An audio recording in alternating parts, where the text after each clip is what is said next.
Halo Vivanian, sekarang kalian nonton di interview.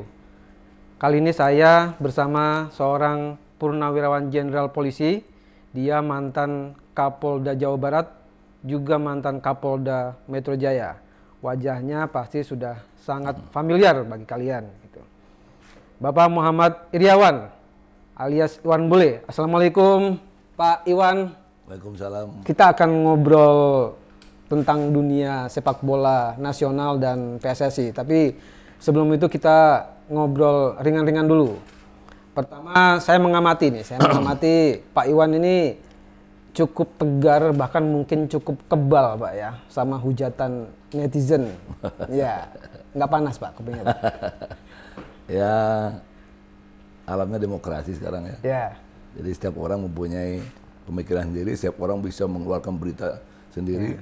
Ya, saya pikir kita harus menyesuaikan. Ya. Yang terpenting pasti ada masukan, saran, kritikan itu yang harus kita terima. Bagi yang tidak pas ya nggak usah dilihat. Yang kritikan, saran kira-kira pas untuk perbaikan pasti saya saring itu. Ya, jadi jangankan saya yang keroco ini, pimpinan negara pun dihujat. Apalagi cuma saya ya. Hanya pengurus sepak bola aja. Ya, kalau kritikan pasti mungkin masih santun, masih sopan Pak. Tapi kalau udah menghujat, kritik segala macam itu kayaknya bikin emosi juga kali ya Pak. Saya pikir kita lihat lah kan, percepatan internet dengan perubahan edukasi tidak lebih cepat internet. Jadi kemana-mana bisa di mana-mana bisa bicara. Orang yang mungkin maaf sekali tidak ada pekerjaan, tidak ada kegiatan yang hari-hari melihat itu. Kalau kayak kita kan nggak mungkin lah gitu. Ya, sekali lagi maaf, bukan mengecilkan hati mereka, karena dengan ketidaksantunan segala macam ya kita akhirnya sudahlah nggak apa-apa lah gitu. Kira-kira udahlah nggak apa-apa biar aja lah gitu. Saya tadi ngobrol sama teman di sini Pak. Siapapun itu ketum PSSI itu ya udah public enemy katanya. Pasti. Ya, mau salah mau bener aja pasti disalahin Pak ya. Bener aja pasti dibuat apalagi salah. Iya, apalagi salah. Satu lagi Pak, saya mengamati nih Pak ya, mengamati PSSI di dalam kepemimpinan Bapak ini relatif adem ayem dan harmonis hubungannya dengan Kemenpora Pak. Mohon maaf Pak ya, beda sama periode-periode sebelumnya. Kita sebut aja sebelumnya Pak Edi Rahmayadi, kemudian Pak Johar, kemudian Pak Nurdin Halid. Itu kan kayaknya bentrok terus, nggak pernah akur kayaknya Pak. Nah, baru di periode Bapak ini, kita ngelihat hubungan PSSI dengan Menpora ini adem bahkan akrab sekali gitu. Apa resepnya Pak? Yang pertama memang itu salah satu visi misi saya dalam waktu saya maju Kongres. Saya ingin bekerjasama dengan pemerintah di semua sektor. Banyak kerjasama itu, keamanan, perizinan termasuk lain sebagainya. Yang kedua, saya berpikir bagaimana sepak bola mau maju gitu. Sementara di atas sana antara pucuk pimpinan sepak bola dengan Menpora tidak sinkron. Kesian kan menurut saya, kesian kan ke bawahnya. Jadi saya lakukan itu untuk sepak bola sebetulnya. Jadi itu kira-kira latar belakangnya. Kalau dulu kan semangatnya saling menjaga jarak Pak ya. Nah kalau sekarang gimana Pak? Enggak lah, sekarang kita saling menghargai, saling mendukung, saling membantu. Sekarang begitu ya. Bagaimana untuk memajukan sepak bola? Karena sekali lagi sepak bola ini adalah hiburan rakyat yang luar biasa ya. Cintaan rakyat kepada cabang olahraga sepak bola hampir 70% di Indonesia. Jadi bisa pemersatu bangsa juga. Kalau tim nasionalnya berbuat bagus itu kelihatan kan penonton. Lihat aja kemarin waktu di Bandung lawan Bangladesh, kita lihat kadang-kadang kalau supporter A dengan B seperti katakan maaf ya Persib dengan Jakarta itu pasti aja. Tapi begitu tim nasional nggak ada lagi tuh. Jadi satu mereka. Bagaimana Garuda gitu. Kayaknya sekarang ketum PSSI sekarang lebih sering ngopi Pak sama Pak Menteri kayaknya Pak daripada ketum sebelumnya. Ya kita mohon maaf kebetulan sahabat lama saya. Dan saya udah sudah sampaikan ke Puter dulu pemilik hak suara waktu Kongres. Siapapun Menporanya, saya akan betul-betul bisa bersinergis. Bahkan saya bilang saya siap mengorbankan harga diri saya apabila mau ketemu Menpora itu susah. Sampai 2 jam, 3 jam, ternyata enggak juga, karena mungkin Menporanya ngerti lah. Ya nggak mungkin lah, Pak. Katakanlah gitu. Artinya itu komitmen saya kepada sepak bola. Saya siap menunggu, katakanlah, oh Menpora lagi rapat, oh, tunggu aja di ruangan. Siap saya demi sepak bola. Yang tadinya mungkin saya bisa langsung masuk ke ruangan beliau waktu DPR segala macam. Tapi ternyata tidak. Yeah. Wah, saya belum datang aja, beliau udah tahu. Bahkan udah telepon aja bisa gitu. Jadi memang itu sinergitas dan keakraban saya dengan Pak Menpora ya. Dan memang gunanya banyak sekali untuk kepentingan sepak bola. Kita kemarin setahun 8 bulan itu tidak ada kompetisi. Artinya tidak bergulir lah, tidak sponsor lah. Berarti tidak ada finansial kita.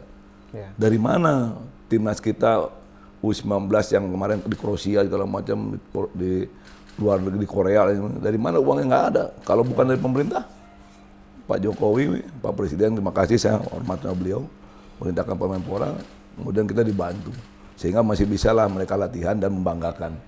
Dan orang-orang luar menyampaikan, wah hebat Indonesia ya, orang lain COVID, ini bisa latih. Saya bilang Indonesia negara kaya, negara makmur sejahtera. Saya bisa sedikit berbangga hati lah gitu.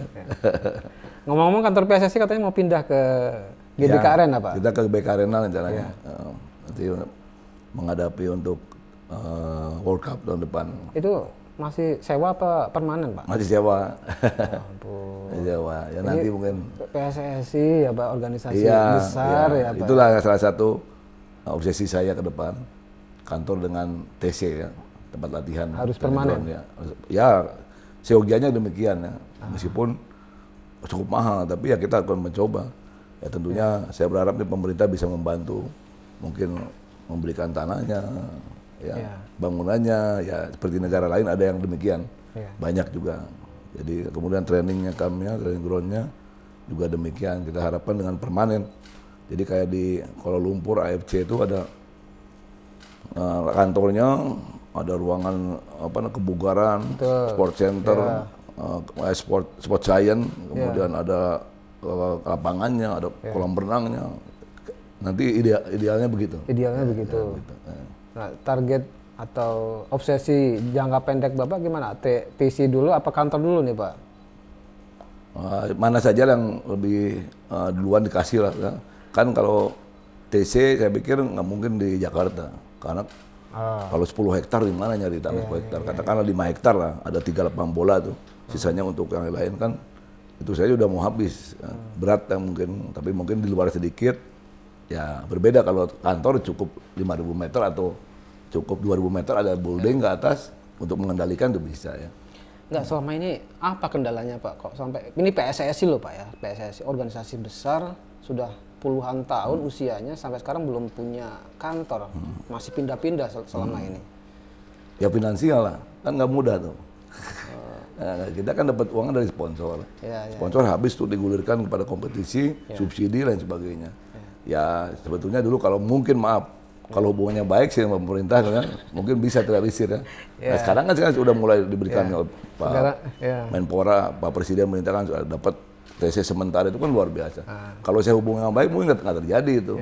Saya rasa dulu mungkin sekali lagi tanpa menyalahkan atau mengatakan kecil ketua lama, mungkin kalau dari dulu dibina, direns, semua lain cerita kan. Karena saya pun begitu menjabat, saya sudah minta ke Pak Presiden untuk minta tanah di GBK dihibahkan atau mungkin bukan sewa lah, ya dipakai lah, itu 50 meter. Karena COVID, mungkin boro-boro mikir tanah, mikirnya COVID, penyakit COVID ya. Kami pun nggak enak menulis surat lagi. Jadi sebetulnya kalau dari dulu bisa melakukan sinergi dengan baik, perubahan baik, mungkin insya Allah sudah ada lah. Sekarang aja kan sebetulnya baru bergulir kan belum setahun nih, Agustus tahun kemarin baru bergulir kompetisi. Itu pun sekarang sudah banyak sekali yang kita bisa lakukan. Indonesia mengajukan diri sebagai tuan rumah Piala Asia. Tahun 2003. Waktunya udah mepet, Pak. Gitu. Bagaimana persiapannya, Pak? Satu tahun, Pak. Kalau persiapan kan saya kira bekas Piala Dunia kan ada barangnya. Piala Dunia U20. Iya kan duluan. Jadi lapangannya saya pikir nggak ada masalah, hospitality-nya ada, akomodasinya ada, pengalaman sudah.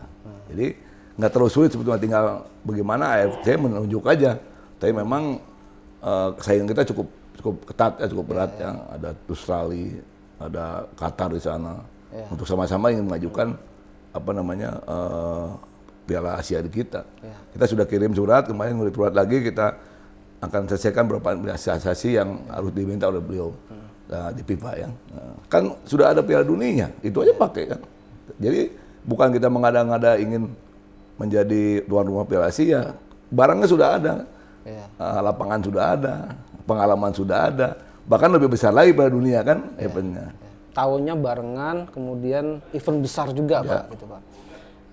Apa nggak khawatir nanti sumber dayanya kurang atau infrastrukturnya kurang segala macam gitu? Kan bulannya tidak sama. Ya. Bulannya lebih duluan Piala Dunia. Justru pengalaman itu yang kita pakai kepada Piala Asia itu gitu. Karena barusan saya komunikasi dengan Waketum juga untuk bisa masukkan dalam tambahan administrasi itu salah satunya. Bahwa kita siap untuk di bidding atau mungkin dilakukan peninjauan oleh mereka kemana saja. Kemudian yang kedua, kita baru saya selesai melaksanakan Piala Dunia. Artinya pengalaman itu kan sudah ada di kita. Pengalaman, SDM-nya, stadionnya, hospitality-nya, transportasinya, semua lah panitianya. Tinggal kita balikin aja kan gitu. Sudah lebih siap kita sebetulnya, karena baru saja mengadakan turnamen Piala Dunia. Sudah ada kabar belum? Belum. Surat dikembalikan tanggal 31 ini terakhir mengembalikan lagi beberapa item yang harus diisi oleh kita. Yang saya sebutkan tadi barusan.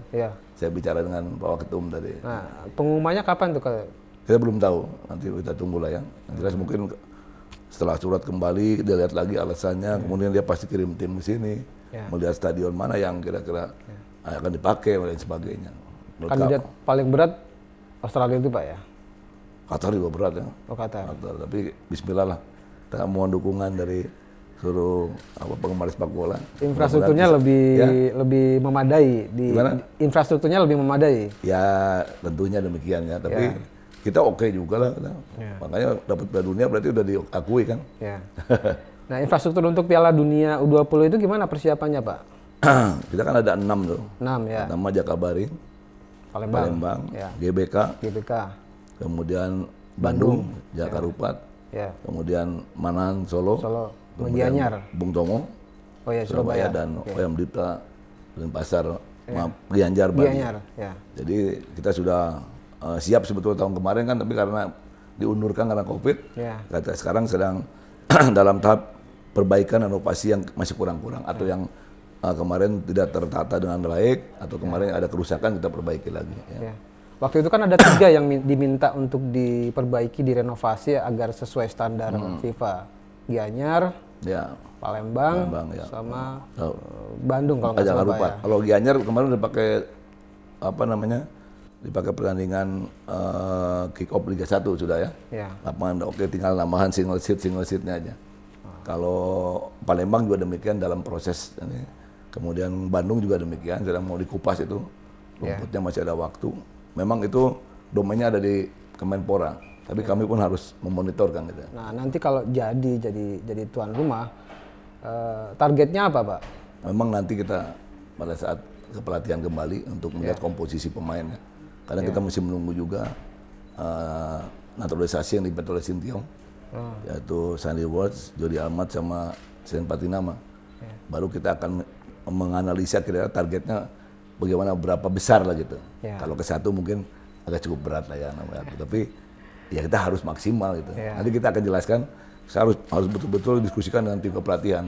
Sekarang Sinteyong lagi cuti, ini kembali persiapan U19 20. Setelah itu kita setelah datang naturalisasi baru kita kelihatan ada tambahan kira-kira untuk pencapaian atau bagaimana. Saya pikir Sinteyong meminta naturalisasi betulnya bukan tidak ada alasan kan. Dan memang cukup baik mereka ya. Dan kali lagi kalau naturalisasi, federasi tidak ada ikut campur. Itu urusan pelatih, meminta kepada kita proses. Orang yang mana datang ke sini, dites, bagus, oke, kita proses pemerintah. Untuk target dalam Piala Dunia U20 Pak, Bapak waktu itu pernah bilang targetnya sebagus mungkin. Nah, ini target yang ragu-ragu. Bukan ragu-ragu, kan kita tidak mungkin bilang targetnya semifinal gitu. Ya kita tahu diri lah ya. Kalau 16 besar lolos penyisihan, insya Allah bisa. 16 besar berarti Pak ya targetnya ya Pak ya? Bisa masuk lah penyisihan, oke lah. Ya. Kita kan tahu diri juga, mereka kan tim-tim kuat semua. Ya tapi minimal ada pengalaman baik kita lah. Baik pengalaman prestasi maupun penyelenggaraan. Mudah-mudahan dengan pengalaman penyelenggaraan U20 kita akan juga ada sesaat penyelenggaraan untuk penyelenggaraan Piala Dunia untuk senior ya, yang memang menjadi menjadi perhatian paling tinggi dari FIFA kan. Itu target 16 besar itu berdasarkan apa Pak? Evaluasi yang pernah kita diskusi sama pelatih ya. Kita tidak mau langsung kalah dalam babak pertama. Nah, oleh sebab itu kan kita tunggu, kemarin pemain anak cukup lumayan lah ya. Yang 19 kemarin yang kita main di AFF kemarin, ya kita kelihatan kan mereka sudah. Nah ini belum ditambah mungkin pemain naturalisasi yang akan diambil oleh Sinteyong. Karena kemarin 3 tidak klop. Karena saya bilang naturalisasi tidak boleh sama dengan Indonesia, harus lebih baik, harus lebih bagus. Percuma dong kalau naturalisasi. Saya kemarin ke pelatih. Kalau hanya gitu-gitu aja nggak usah. Saya bilang gitu. Saya bisa nawar itu.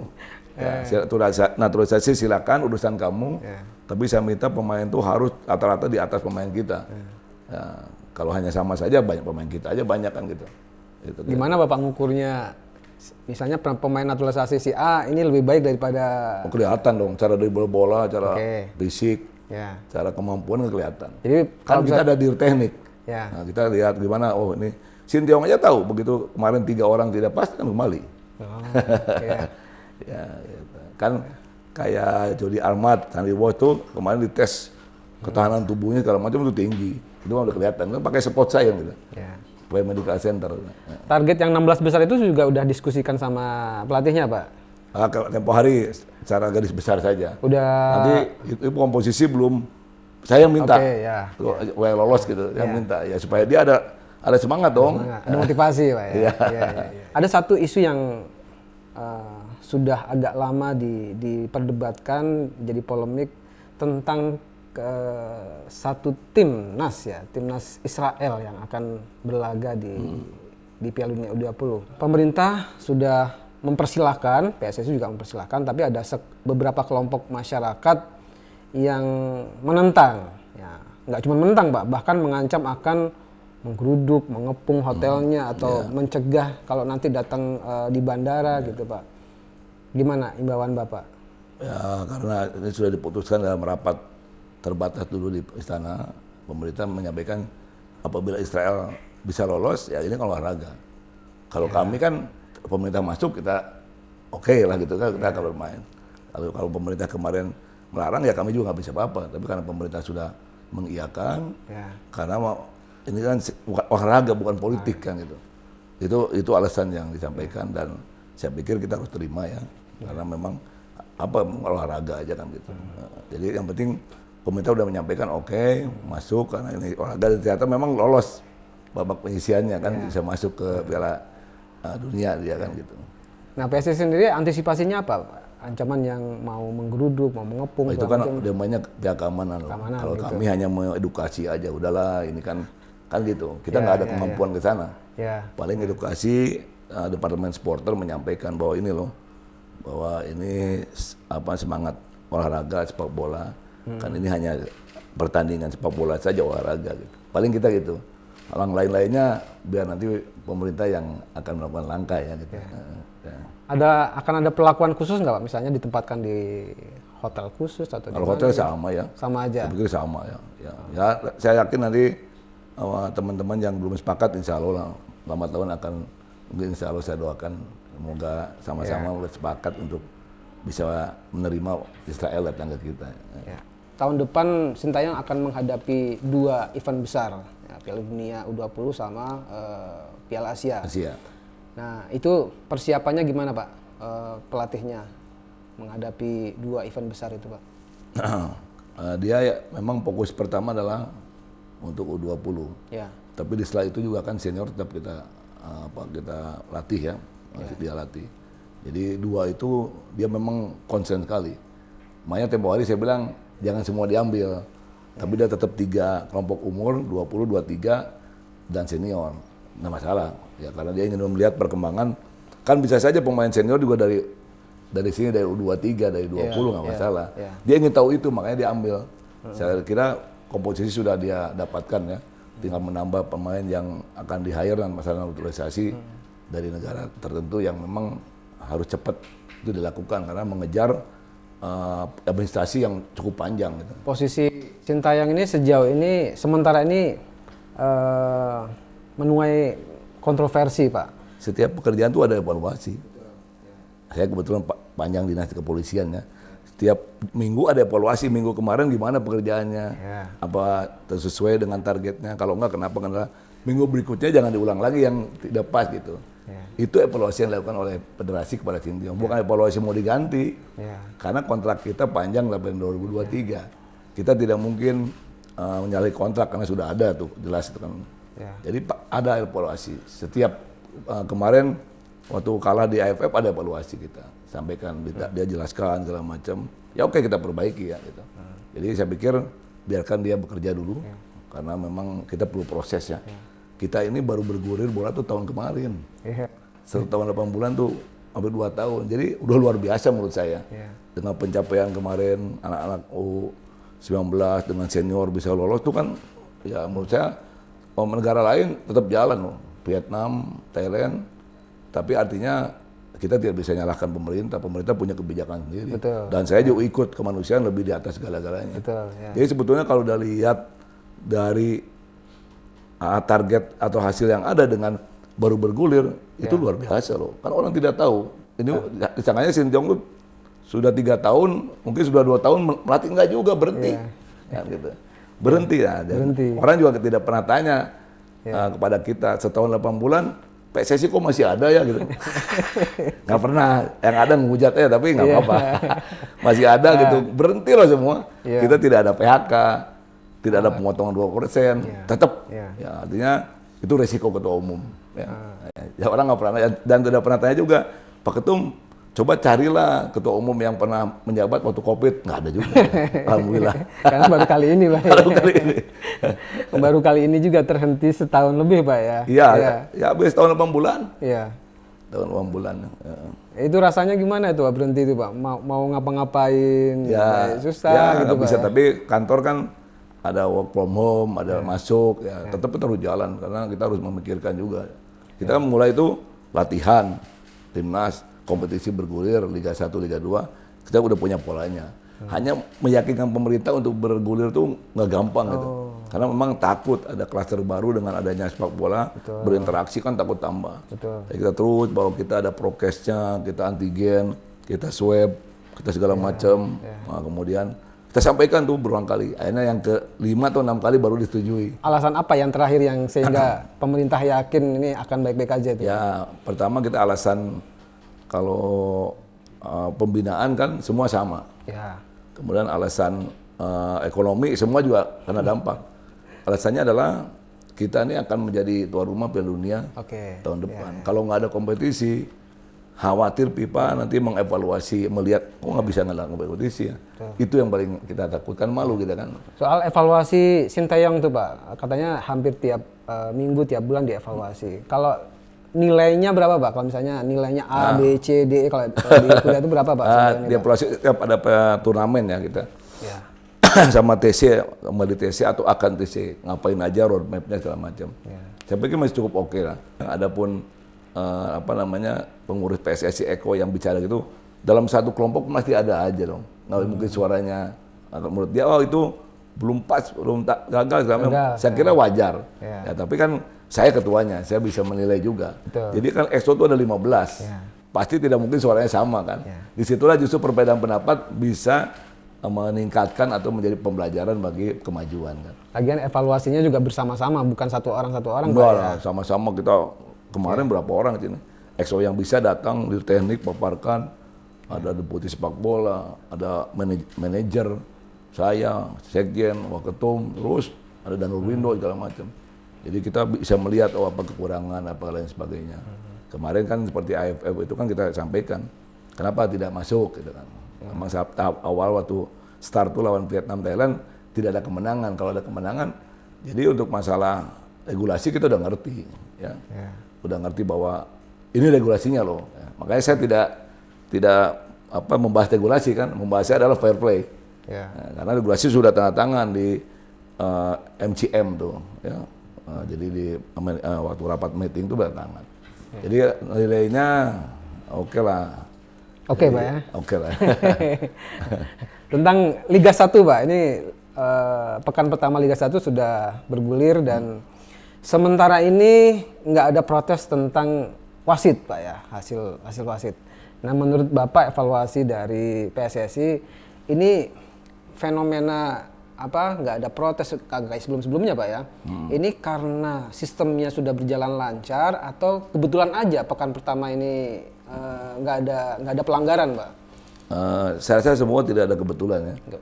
Oke. Semua tidak ada kebetulan. Kita terus mengevaluasi. Kemarin Piala Presiden juga aman. Ya. Waktu Liga 1 pertama itu banyak kali. Jadi gini Mas, dalam teori sepak bola, 1 tahun sepak bola itu tidak bergulir, 1 generasi hilang. 1 generasi hilang, betul. Itu pemain. Ya. Pelatih itu 3 bulan dia turun lapangan, itu selesai lah udah. Kemampuan fisik, nggak ada lagi latihan fisiknya, kemampuannya, kemudian kepekaannya, kecermatannya. Ya. Jadi waktu Liga 1 2021 saya rasa wajar lah. Yang penting buat saya tidak ada disengaja untuk bermain yang ada orang tertentu mempergunakan wasit untuk memenangkan satu pertandingan. Itu yang penting. Tapi kalau human error, ya itu wajar manusia. Apalagi di sana ada pelanggaran wasit sini nggak kelihatan kan. Asisten wasitnya jauh. Makanya sekarang saya tambahkan asisten wasit tambahan yang 1 orang di belakang gawang belah kiri. Itu usaha federasi untuk memperbaiki terus kualitas pertandingan atau kompetisi. Itu kan nggak mahal, nggak murah, mahal. Harus beli alatnya dari Jerman, dilatih. Wasit tambahannya dikasih honor lagi, kan berarti bengkak ya. Tapi saya pikul itu lebih baik kita rugi finansial atau mungkin berkurang daripada proses atau akhir daripada pertandingan itu yang kurang bagus gitu jalannya. Jadi saya kira itu. Dan saya kemarin penyegaran wasit saya datang. Saya sampaikan ke mereka, saya bilang ingat kalian itu menentukan jalannya pertandingan dalam suatu event tertentu, terutama antara klub A dan B. Kalau kalian tidak memimpin dengan baik, orang akan melihat. Jadi kalian tuh harus punya integritas, jujur, tidak memihak, betul-betul tegas dalam melaksanakan tugas. Dan kehebatan kalian apa? Kita mau nongol di TV, paling banter 15-10 menit. Dia bisa 90 menit, disorot terus sama TV. Itu kan kebanggaan yang bisa dibayar. Nah, dan kamu betul-betul bisa menjadi membanggakan apabila kamu memimpin dengan baik. Saya bilang, selama kamu bermain on the track, saya akan backup. Semuanya, termasuk kebutuhan kamu yang kira-kira saya bisa lakukan. Seperti wasit, ada anaknya yang TNI AD mau sekolah, ya saya coba rekomendasikan ke pimpinan TNI. Anaknya yang sipil mau kuliah di universitas, saya coba bikin. Itu kan wujud saya backup mereka. Tapi kalau kalian bermain, saya habisin kalian. Paling duluan saya mungkin. Dan saya dorong pasti ke proses hukum. Dihabisin gimana itu, Pak? Ya, proses hukum. Kalau memang itu ada wasitnya berbuat tidak benar, ada sesuatu imbal-imbal uang dari luar, katakan, ya proses dong. Itu namanya dihabisin. Selesai lah, tamat lewat wasit itu. Hukum. Sekarang ada fenomena baru, Pak, di sepak bola Indonesia. Keberadaan nama-nama baru yang yang mewarnai dunia sepak bola seperti Raffi Ahmad, Atta Halilintar dan putra Pak Jokowi, Mas Kaisang sama dan ini membuat warna baru di sepak bola Indonesia. Bahkan cenderung sekarang mulai komersil gitu, Pak, mulai mengarah ke industri. PSSI menanggapi fenomena ini gimana, Pak?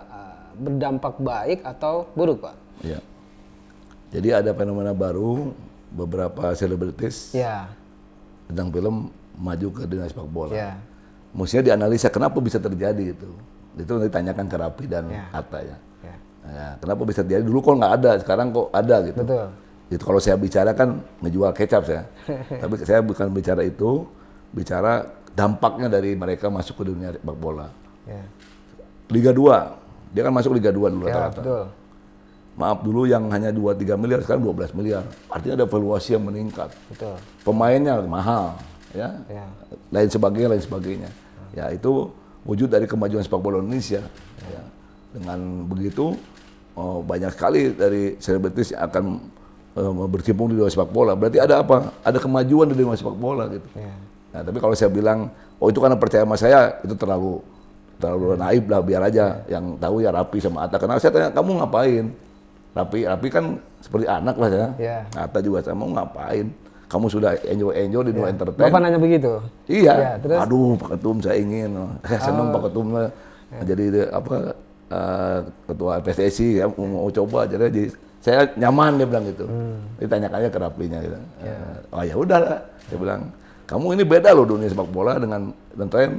Ya kita mesti menyiapkan pelatih, pemain, manajer, segala macam, lapangan, dan terus harus atensi terhadap klub tersebut. Nggak apa-apa katanya. Alhamdulillah dia enjoy. Alhamdulillah ya, itulah ada peningkatan pemain. Sekarang pemain mahal. Artinya ada peningkatan di dalam dunia sepak bola yang tadinya pemain hanya harganya 10, sekarang udah 15. Klub yang harganya 3, sekarang udah 12. Artinya kan itu valuasi meningkat. Jadi industri berputar. Jadi uang tuh banyak. Makanya dalam lembaga penelitian ekonomi UI menyampaikan 1 tahun tidak berputar kompetisi, 4 triliun uang tidak berputar. Kalau ada kompetisi kan ini industri sepak bola. Industri apa ya? Sponsor, pemain dapat uang, kemudian dibelikan di sini jersey-nya, hotel, itu kan industri semua. Makanan, transportasi, jadi berputar dapat duit dan sebagainya. Klub juga dapat uang dari sponsor. Artinya kan itu industri sepak bola. Saya rasa dari dulu pun sudah industri. Sekarang kita galakan terus untuk betul-betul menjadi suatu industri yang luar biasa sepak bola. Kalau dari sisi nilai komersial mungkin memang naik valuasinya Pak ya, industri sepak bola di Indonesia. Tapi kalau dari sisi kualitas pembinaan dan lain-lain, gimana Pak? Apakah berdampak seiring dengan peningkatan itu Pak? Ya saya pikir jelas lah, dengan adanya valuasi tinggi kan berarti pembinaan akan lebih lagi secara intensif dan cermat dilakukan. Jadi pembinaan kepada, ini kan ada dibagi kalau di dalam sepak bola itu ada tim nasional, itu berbeda dengan kompetisi kan. Ini anak-anak yang berasal dari klub kan gitu. Kalau klubnya baik, punya duit, bagus lah ya gitu. Bagus apa dalam pembinaan, dalam segala macam. Ini bisa memberi kontribusi kepada tim nasional karena pemain-pemain tim nasional dari klub. Jadi korelasinya ada gitu. Nah, jadi sekali lagi pasti gitu. Secara pembinaan sudah pasti meningkat. Gitu. Kita lihat aja permainan sekarang kan tambah bagus. Ya. Apalagi dengan adanya komitmen kita, tidak ada diskriminasi terhadap satu klub, meskipun itu ada XO atau pemilik klub yang ada di PSSI, kemudian wasit kita awasi, kita kerjasama dengan kepolisian, sudah ada MOU sekarang. Kita kerjasama dengan TNI. Orang berpikir ngapain sih Wan Bule itu dengan TNI? Ada gunanya. Makanya kita semua kerjasama aja. Kita juga bersama dengan Menteri Luar Negeri. Ngapain tuh? Ada gunanya. Timnas kita kalau main keluar tuh dijemput sama KBRI. Ada kebanggaan lah. Selamat datang Garudaku. Habis itu diajak makan. Jadi mereka semangat lah gitu. Ya itu kira-kira pembinaan pasti is okay lah meningkatnya. Sekarang yang saya amati juga selain itu Pak ya, ada kecenderungan industri bola di Indonesia ini warnanya berbeda menjadi agak ada warna hiburannya Pak. Kalau dulu kan sepak bola itu lebih ke olahraganya, bahkan cenderung udah semacam jadi kayak kelompok ideologis gitu Pak ya. Jadi serius banget orang nonton sepak bola. Kalau sekarang lebih seperti hiburan, showbiz gitu Pak. Nah, menurut Bapak gimana Pak? Ya, Mas boleh lihat dulu Liga 3 pernah disiarkan kan? Nggak ada kan? Sekarang Liga 2 dulu mainnya di mana? Tempatnya biasa saja. Sekarang bisa di Madia dia main. Jadi artinya ada hiburan yang disampaikan kepada publik. Dan memang sepak bola ditunggu-tunggu, hiburan yang di rumah nonton TV buka langsung jalan, senang, ketawa, menang, segala macam kan. Belum mengamati lain sebagainya. Liga 3 tuh sekarang bisa ditonton loh. Betul. Saya ingin juga menyampaikan kepada mereka, nah Liga 3 ditonton wasit yang bener loh. Betul. Dulu kan berantem nggak tahu orang. Dulu wasit nggak bener nggak tahu, sekarang ketahuan. Makanya harus baik kan gitu. Jadi itu memang sekarang jadi hiburan dan nggak ada lagi eksklusif untuk sepak bola. Kita tonton, semua aja bisa melihat kehebatan klub tersebut. Saya sampaikan ke pemilik klub Liga Satu, kalian menjadi juara adalah klub yang terbaik. Jangan ada harapan macam-macam dari federasi. Karena sekali lagi, saya sebagai ketua umum tentu harus menjadi patokan atau teladan dari mereka. Ya, bukan beri saya baik lah. Kan. Kalau saya mau miring ke kanan 2 derajat, bawahnya pasti 10 derajat. Dan pasti ketahuan tuh kalau ketua umum macam-macam. Dan diawasi karena pengawas tuh selain mereka kan nggak tahu di dunia sepak bola tuh. Kalau ketua umumnya nggak benar bukan berarti yang dulu nggak benar ya. Artinya pasti tahu. Karena informasi pasti bocor. Makanya kalau saya nitip 5, bawahnya pasti 15. Gitu contohnya lah. Jadi ketua umum tidak mudah juga gitu. Tapi ya itu amanah ya. Amanah dari puter, saya diminta memimpin, pasti saya akan laksanakan dengan penuh rasa tanggung jawab, tulus ikhlas. Satu lagi isu dalam Liga 1, Pak. Masih ada keributan supporter, walaupun itu di luar stadion kayak kemarin di Jogja itu terjadi. Gimana langkah yang perlu dilakukan PSSI gimana nih Pak? Untuk ini kan masih akan panjang Pak. Jadi memang kita ada divisi khusus supporter, divisi pembinaan supporter yang dibidangi oleh Budiman Dalimunte. Itu terus kita melakukan sosialisasi, edukasi kepada supporter. Itu pun masih terjadi kan. Memang ini harus betul dilakukan edukasi yang baik kepada supporter-supporter yang seperti kemarin. Kalau yang Bandung kan bukan keributan tuh, itu desek-desekan meninggal. Tapi yang nggak ada sekarang baru kemarin. Maaf sekali lagi dari pendukung Persis Solo dengan PSM Mataram untuk Jakarta kan. Gitu. Itu bukan domain saya di luar kan. Yang kita domain itu, tapi tetap federasi harus merasa memiliki, harus merasa bertanggung jawab. Ya kita pasti lakukan itu. Dulu tuh sebetulnya kalau tidak ada COVID kita mau ada jambore supporter. Kita kumpulin, tapi tidak semuanya. Pentolannya seperti 10 dari PSIS, dari Mataram 10, kita diskusi sana. Nanti gantian yang sering bersinggungan tuh dari Bandung, dari Jakarta kita kumpulin gitu. Nah, itu dulu punya rencana itu. Kita mungkin akan melakukan itu lagi ya. Biar ngopi dulu Pak ya, biar nggak... Ngopi, santai, kita siapkan di Cibubur pakai kemah, atau mungkin ada hotel kecil di sana, kita diskusi apa sih lu maunya gitu. Ini kan sama-sama orang Indonesia gitu. Ya memang fanatisme kedaerahan tuh tinggi di kita. Tapi saya rasa memang supporter hampir seluruh dunia begitu. Tapi kita kembali kepada Indonesia. Kita tidak ingin ada korban dalam pertandingan yang memang harusnya supporter pun mengerti bahwa dia boleh boleh fanatik terhadap klubnya, tapi jangan juga melakukan keributan atau berselisih paham dengan klub yang memang menjadi rivalnya kan gitu. Itu kan rival itu kan. Itu ide menarik itu Pak, Jambore Nasional itu Pak. Ya, Jambore Nasional Supporter Indonesia. Kita karena kemarin terkena COVID, mungkin saya targetkan tahun depan harus terlaksana ya. Tahun depan. Kalau bisa tahun ini, saya coba mampu nggak dia. Jadi menarik karena itu menjadi ajang diskusi antara supporter A dengan B, atau seluruh supporter kita lihat per kelompok atau bagaimana. Yang jelas kan kita tahu klub yang besar-besar supporter kita ngerti kan. Tapi bukan berarti menyampingkan supporter yang lain. Ya kita harus juga tetap harus diskusi masalah ini. Ada sinergi nggak Pak dengan kepolisian, Bapak sebagai mantan perwira tinggi polisi, mungkin kerjasama dengan polisi untuk pembinaan atau deteksi dini, mencegah kericuhan gitu Pak? Akan saya sampaikan tadi, kita sudah ada MOU, Memorandum Understanding, atau perjanjian bersama PKS. Itu meliputi perizinan, pengamanan, kemudian hubungan luar negeri, kemudian juga sinergi masalah supporter, kemudian terakhir adalah Satgas Anti Mafia Bola. Berkaitan dengan ini kita dibantu oleh polisi karena kita ada diberikan space di Mabes Polri untuk bisa video conference dengan jajaran. Seperti kemarin ini ASOP, Baintel saya di tengah, itu bicara dengan seluruh klub, seluruh Polres, seluruh Polda yang ketepatan dengan pertandingan sepak bola. Di situ dihadirkan beberapa kelompok supporter dan disitulah saya merasa dibantu. Saya kan nggak punya alat untuk bicara langsung seluruh Indonesia kan. Nah, jadi itu sinergi kita dengan kepolisian. Dan kepolisian luar biasa mengamankan sepak bola. Kita salut, tugas beliau tuh bukan hanya mengamankan sepak bola loh. penerima secara umum, tapi masih konsen terhadap sepak bola.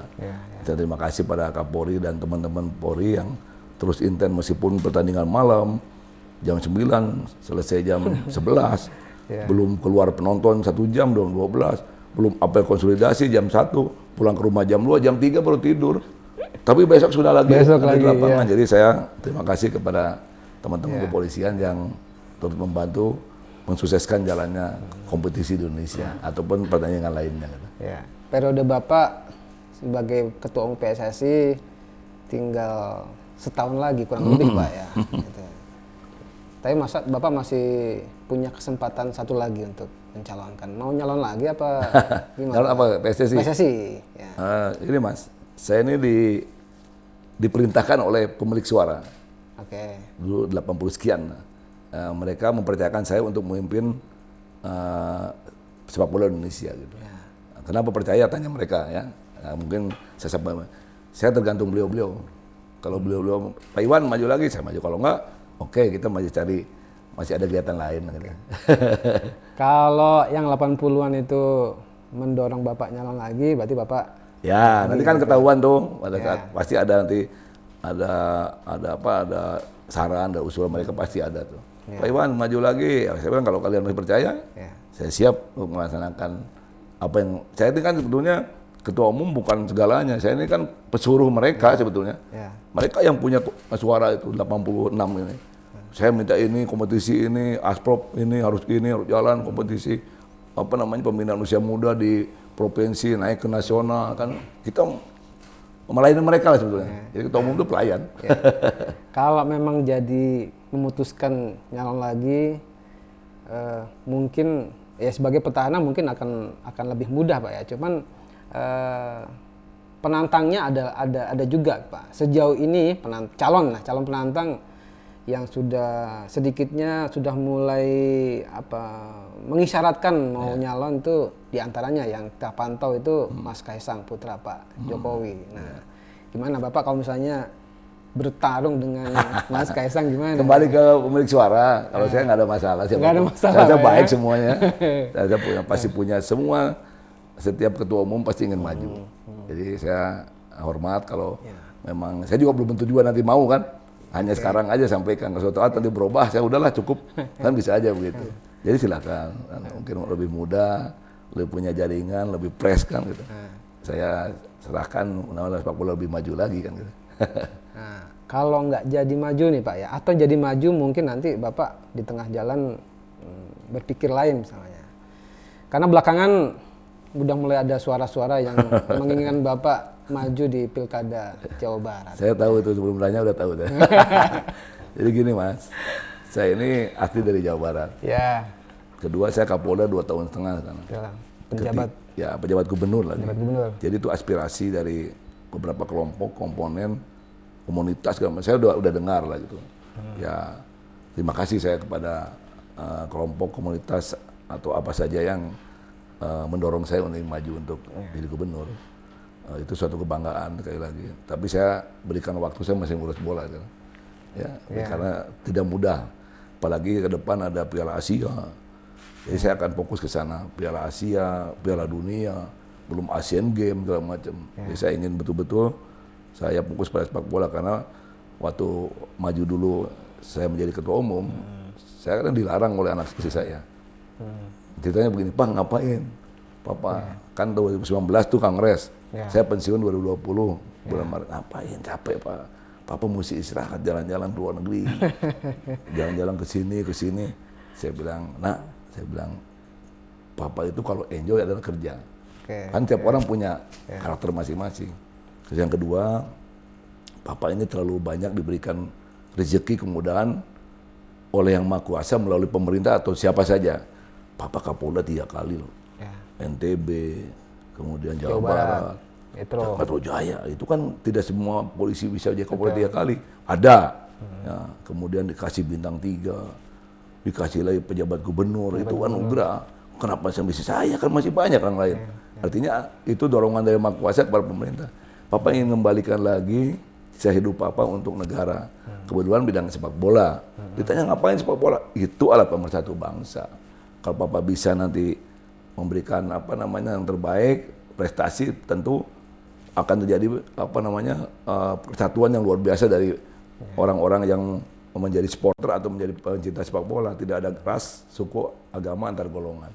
Kan kalau sudah main timnas kan nggak ada. Terus saya bilang yang terakhir, Papa kan suatu saat akan dipanggil Yang Maha Kuasa. Ada nanti legacy buat kalian lah. Zamannya Iwan Bule, sepak bola bisa begini. Seperti sekarang, sesuai dengan target saya, ranking FIFA kita sudah 150 dari 179. Itu kan kebanggaan buat kita. Bukan saya yang menjadikan ranking FIFA itu gitu, tapi semua yang terlibat. Tapi itu salah satu obsesi saya waktu saya maju gitu. Jadi itu mungkin ya kenapa saya ada di sini sekarang. Jadi ingin saya kembalikan apa yang saya dapatkan dari negara kepada negara di bidang sepak bola. Oke Pak, Bapak bilang mau fokus ngurus bola dulu. Oke, saya nggak mau mengganggu-gugat itu Pak.